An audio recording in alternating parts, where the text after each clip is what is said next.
bien, c'est encore une séance où ça a bataillé ferme sous un nouveau déferlement de résultats d'entreprise, le CAC 40.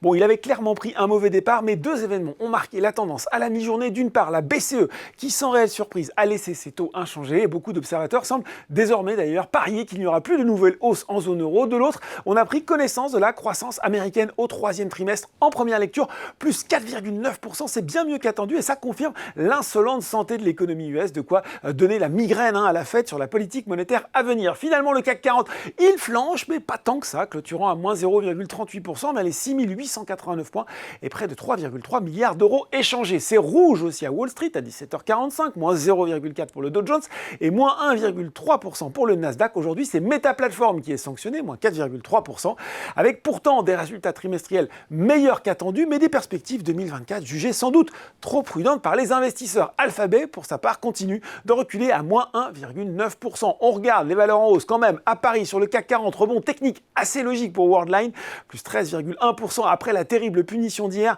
Nexity prend lui sa revanche, plus 11,2%, vendu avant même d'avoir publié ses trimestriels. Eh bien, le promoteur immobilier a fait état d'un chiffre d'affaires de 2,96 milliards d'euros à 9 mois, quasiment stable sur un an. Il a de plus confirmé cet objectif 2023, c'est fin juillet, sous réserve, je cite, de l'évolution de l'environnement de marché. Publication bien accueillie également pour Atos, Lectra et Ipsos sur le SBF 120 et pour ST Micro, Carrefour et Danone sur le CAC 40, le groupe agroalimentaire qui a même relevé ses objectifs annuels, une croissance du chiffre d'affaires entre 6 et 7% à données comparables contre 4 à 6 précédemment et toujours une amélioration modérée de la marge opérationnelle courante. Du côté des valeurs en baisse, eh bien c'est le gros coup de frein pour Plastic Omnium, l'équipementier automobile qui a surpris en abaissant ses objectifs annuels. Il vise désormais une marge opérationnelle comprise entre 370 et 390 millions d'euros contre supérieur à 400 millions auparavant et un cash flow libre entre 190 et 210 millions contre supérieur à 260 millions. La situation reste très compliquée pour Clariane qui cède encore près de 20% aujourd'hui et 31% sur 5 séances glissantes. Derrière, c'est une nouvelle séance rouge vif également pour Téléperformance qui